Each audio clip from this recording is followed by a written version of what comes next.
প্রদেশ কংগ্রেস কমিটির কেন্দ্রীয় জমায়েত এদিন আগরতলা ওরিয়েন্ট চৌমোহনীতে এই কেন্দ্রীয় জমায়েতের আয়োজন করা হয়।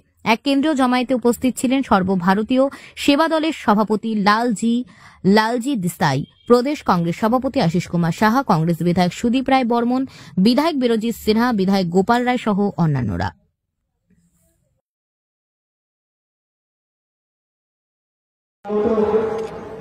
सर्वभारतीय सेवा दल पीछे तक से आपने नेतृत्व किया और पूरी भारत माता की वो जंजीर की बेड़ियां जो थी, उन बेड़ियों को निकालने के लिए अपना पूरा का पूरा जीवन समर्पित कर दिया।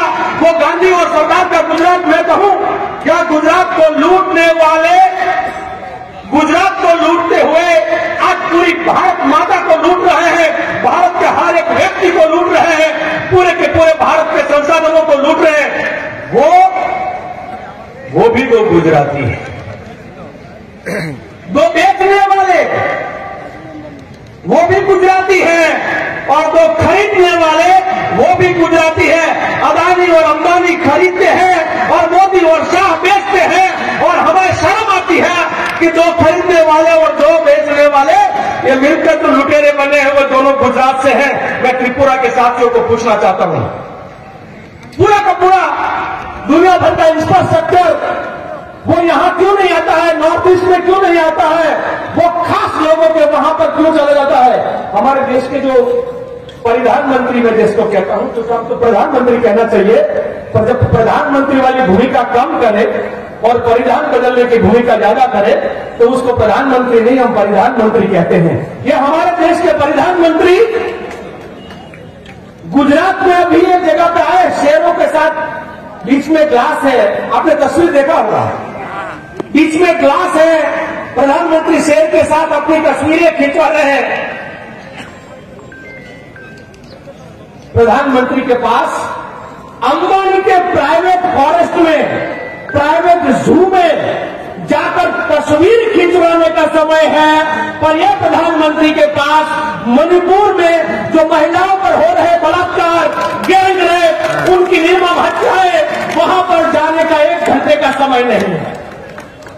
यह प्रधानमंत्री के पास जब मध्य प्रदेश के एक आदिवासी के राहुल जी को, सोनिया जी को यह निर्णय लेना पड़ा कि हम जय बापू, जय भीम, जय संविधान का कार्यक्रम करेंगे, क्यों ऐसा हमें प्रतिज्ञा करके पूरे भारत में इस सम्मेलनों की जरूरत पड़ी?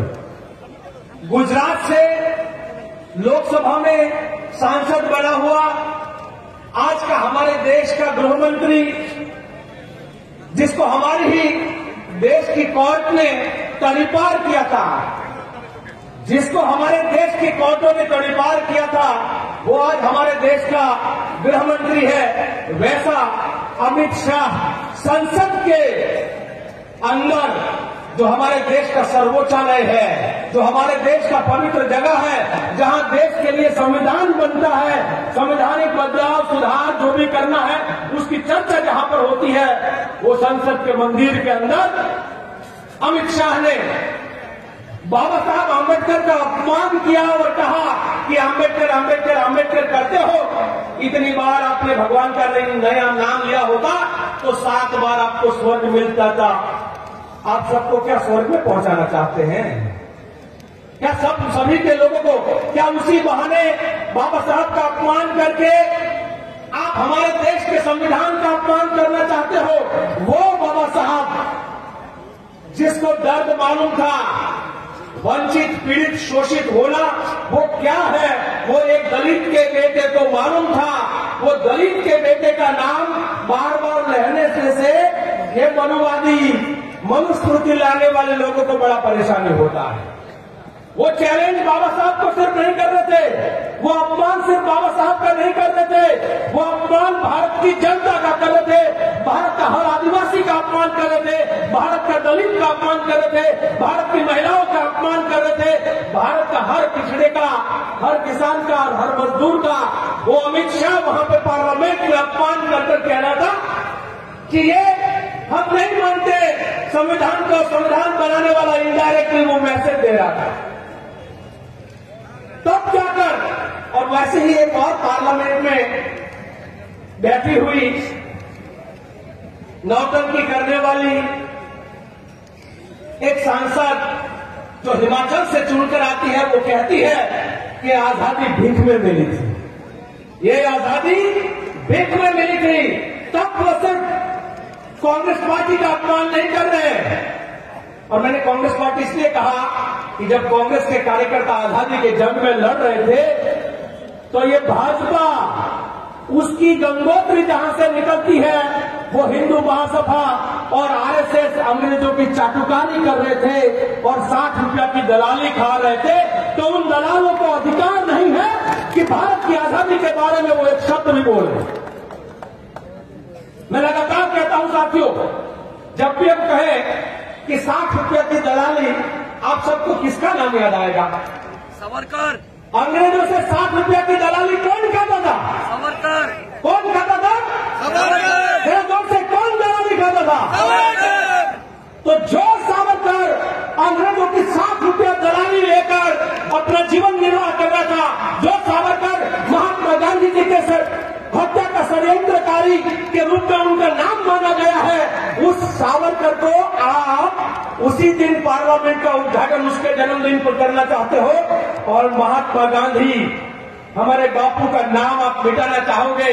कहां से मिटाओगे? अमित शाह, नरेंद्र मोदी, वो महात्मा गांधी का नाम जिसकी दुनिया के 192 देशों में जिसकी मूर्ति लगी हुई है, उस महात्मा गांधी का नाम तुम कैसे मिटाओगे? तो ये बापू जो गुजरात से निकले, साथियों आप लोग को एक बात सुनकर बड़ी हैरानी भी होगी, मैं गुजरात से हूं इसलिए मैं पश्चाताप भी कभी कभी करता हूं। গণতন্ত্র স্তব্ধ, গাড়ি যায় না, পাওয়ার কাটডাউন করে, গাড়ি যায় না, অটো সার্ভিস বন্ধ, বড় বাস বন্ধ, ছোট গাড়ি বন্ধ।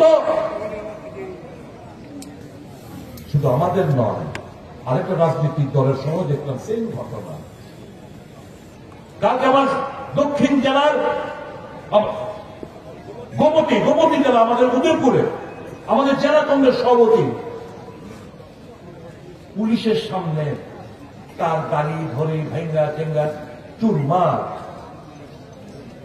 গণতন্ত্র এইভাবে কদিন। তবে আমি আপনাদের কমু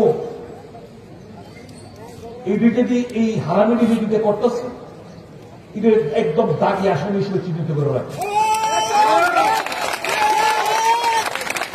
একদম দাগি আসামি। এরা বিজেপি যারা করে তারা, আমরা অন্তত আমরা আমাদের দল কাউকে শত্রু মনে করে না। দেহের মতো এভরি রাইট একটা রাজনৈতিক দলকে ভালোবাসতেই পারে,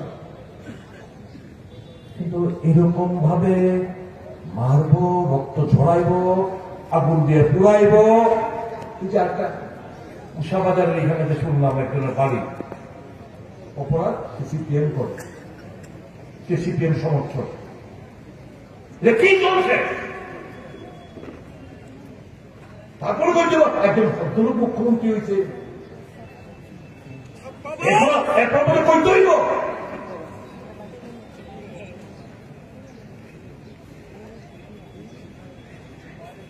বন্ধ করুন এগুলো। জাহিদিন ভবদার আর সেদিন ভয়ঙ্কর।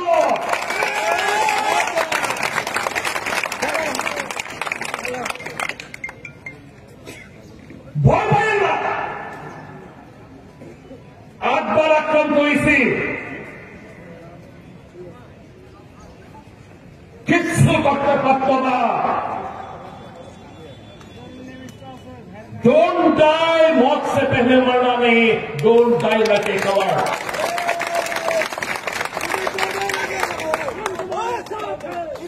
এইভাবে চলতে দেওয়া যায় না। ভালোবাসার মানুষ আমরা। আমাদের নেতা বলছে मोहब्बत का दुकान खोलो, जहां पे भी नफरत दिखाई देता है वहां पे मोहब्बत का दुकान खोलो। वही काम हम लोग कर रहे हैं। সেই কনভেনশনের মূল যে লক্ষ্য, ভারতবর্ষের সংবিধানকে যারা দুর্বল করতে চায়, বিলুপ্ত করে দিতে চায়, সংবিধানের উপর কাটাছেঁড়া করে যারা সংবিধানকে তার যে প্রদত্ত ক্ষমতা, তার মৌলিক অধিকার, তার সংরক্ষণের অধিকার, এই সংবিধান বলে ভারতবর্ষের মানুষ তার ভাষাগত, তার পরিধানগত, তার খাদ্যাভ্যাসগত, তার কথা বলার যে অধিকার বর্তমানে বিজেপি সরকার ক্ষমতাসীন হয়ে বিগত 10 বছরের অধিকার যারা কেড়ে নিতে চেয়েছে তার প্রতিবাদ করে ভারতবর্ষের জাতীয় কংগ্রেসের নেতা মল্লিকার্জুন খার্গেজি এবং আমাদের বিধানসভার বিরোধী দলনেতা দেশের জননায়ক